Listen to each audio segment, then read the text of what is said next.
एका विवाहित महिलेसोबत झालेला अत्याचार. पण त्याहून भयंकर गोष्ट म्हणजे हे सगळं घडताना तिथे कोणीतरी होतं, जे शांतपणे हे सगळं रेकॉर्ड करत होतं. महिनाभर काहीच झालं नाही. पीडिता गप्प होती, पोलीस अनभिज्ञ होते आणि मग अचानक एक दिवस तो व्हिडिओ सोशल मीडियावर व्हायरल झाला आणि त्यानंतर जो भूकंप आला त्याने 14 जणांची झोप कायमची उडवून लावलीये. कधी कधी एखादी गोष्ट अशी समोर येते की ती पाहिल्यानंतर माणूस सुन्न होतो. एक अशी घटना जिने केवळ एका जिल्ह्यालाच नाही तर संपूर्ण महाराष्ट्राच्या विचार करण्याच्या पद्धतीला हादरवून सोडलंय. एका विवाहित महिलेसोबत झालेला अत्याचार. पण त्याहून भयंकर गोष्ट म्हणजे हे सगळं घडताना तिथे कोणीतरी होतं, जे शांतपणे हे सगळं रेकॉर्ड करत होतं. महिनाभर काहीच झालं नाही. पीडिता गप्प होती, पोलीस अनभिज्ञ होते आणि मग अचानक एक दिवस तो व्हिडिओ सोशल मीडियावर व्हायरल झाला आणि त्यानंतर जो भूकंप आला त्याने 14 जणांची झोप कायमची उडवून लावलीये. आज या व्हिडिओच्या मागे दडलेली ही काळी बाजू आणि त्यामागील थरारक घटना आपण जाणून घेणार आहोत. व्हिडिओ शेवटपर्यंत बघा, कारण शेवटी तुम्हाला समजेल की समाजात आपण किती सुरक्षित आहोत. नमस्कार मित्रांनो, मी राजश्री आणि तुम्ही पाहताय राजश्री अनफिल्टर्ड. स्वागत आहे तुमचं आपल्या चॅनलमध्ये. जळगावची ही घटना फक्त एका गुन्ह्याची बातमी नाही, तर ही एक अशी चेतावणी आहे जिने व्यवस्थेवर अनेक प्रश्नचिन्ह निर्माण केले. जळगाव जिल्ह्यातील जामनेर परिसरातून समोर आलेली ही घटना वाचताना किंवा ऐकताना अंगावर काटा येतो. एका विवाहित महिलेवर झालेल्या अनन्वित अत्याचाराची ही गोष्ट आपल्याला एका अशा अंधाऱ्या वास्तवाकडे घेऊन जाते जिथे माणुसकी हरवलेली दिसते. विचार करा, एखादी व्यक्ती आपल्या प्रिय व्यक्तीसोबत बाहेर गेलीये आणि अचानक त्यांच्यावर असा प्रसंग ओढावतो की जो आयुष्यभरासाठी एक घाव बनून राहतो. पण या केसमध्ये जे घडलं ते आणखीनच भयानक होतं. का गुन्हेगारांना भीती वाटत नव्हती का? का त्यांनी ते रेकॉर्ड केलं असेल? आणि सर्वात महत्वाचं म्हणजे या सगळ्या मागे कोण आहेत हे 14 लोक ज्यांना पोलिसांनी गजाआड केलंय. हे सगळं सुरू झालं जामनेर परिसरात.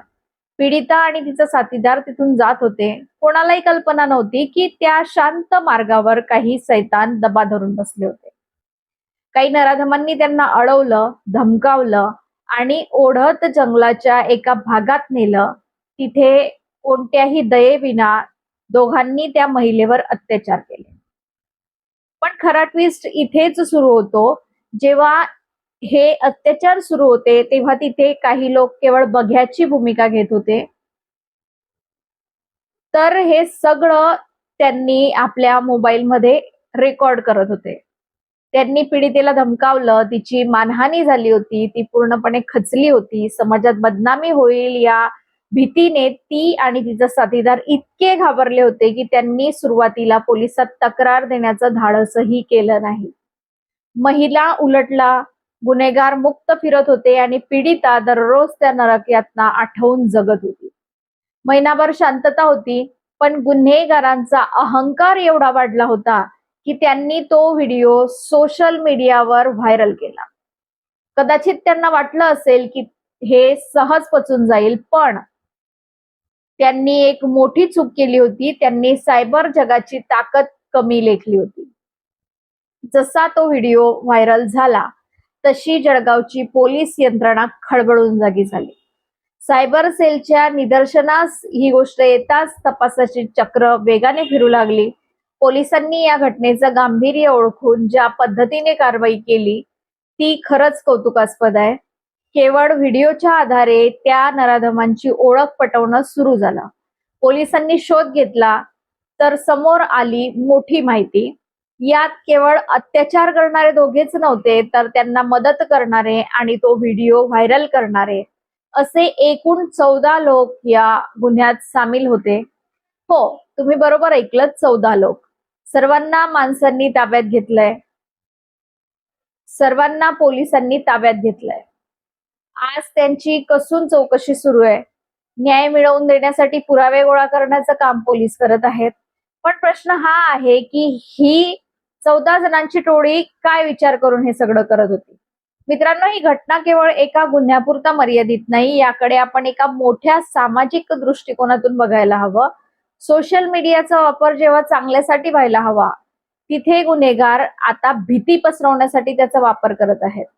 जळगाव जिल्ह्यात आज संतापाची लाट आहे. महिलांच्या सुरक्षेचा मुद्दा पुन्हा एकदा ऐरणीवर आलाय.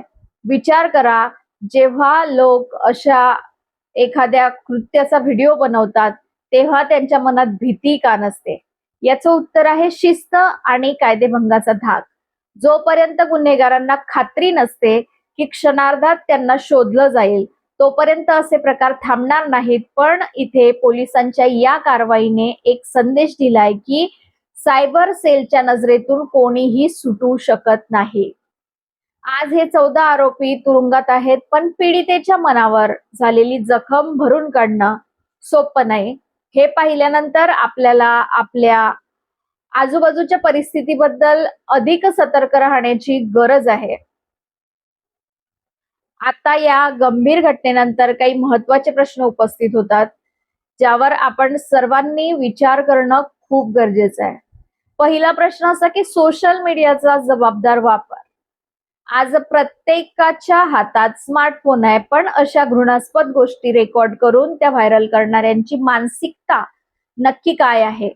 हे विकृत आनंद आहे की व्यवस्थेचा धाक संपल्याचा परिणाम? दुसरं म्हणजे भीतीचं वातावरण.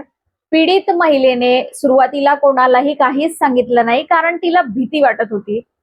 समाजात अशी भीती का आहे की लोक पोलिसांकडे जाण्याऐवजी गप्प बसणं पसंत करतात?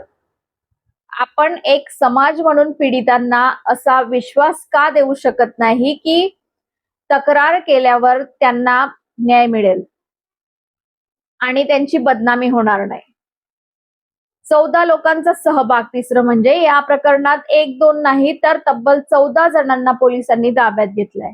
याचा अर्थ असा होतो का की गुन्हेगारी आता टोळीच्या स्वरूपात वाढत आहे आणि या सगळ्या लोकांच्या मनात कायद्याचा कोणताही आदर उरलेला नाही. चौथा मुद्दा असा की सुरक्षेचा मुद्दा. जळगावच्या या घटनेने महिला सुरक्षेवर पुन्हा एकदा प्रश्नचिन्ह उपस्थित केलंय. कायदा तर आहेच, पण समाजात बदल घडवण्यासाठी आपली वैयक्तिक जबाबदारी काय आहे? आपण फक्त न्यूज पाहून पुढे निघून जायचं की अशा घटनांच्या मुळापर्यंत जाऊन त्यावर आवाज उठवायचा? आणि पाचवा मुद्दा शिक्षेची अपेक्षा. आरोपींना गजाळ करणं ही पहिली पायरी आहे, पण अशा प्रकरणांमध्ये न्यायालयातून किती जलद आणि कठोर शिक्षा मिळायला हवी असं तुम्हाला वाटतं? कारण जोपर्यंत शिक्षा कठोर आणि वेळेत मिळत नाही, तोपर्यंत अशा गुन्हेगारांचे धाडस मोडणार का? तुम्हाला काय वाटतं? अशा गुन्हेगारांना कोणती शिक्षा व्हायला हवी? समाजात महिलांची सुरक्षा वाढवण्यासाठी आपण वैयक्तिक पातळीवर काय करू शकतो? तुमचे विचार खाली कमेंट्स मध्ये नक्की सांगा. जर तुम्हाला वाटत असेल की ही बातमी सर्वांपर्यंत पोहोचली पाहिजे, तर या व्हिडिओला लाईक करा आणि जास्तीत जास्त शेअर करा. अशा गंभीर विषयांवर जागृती करणं ही आपली जबाबदारी आहे. आणि हो, अशाच संवेदनशील आणि महत्त्वाच्या बातम्यांसाठी आपल्या चॅनलला सबस्क्राईब नक्की करा, कारण सत्य समोर येणं गरजेचं आहे. धन्यवाद.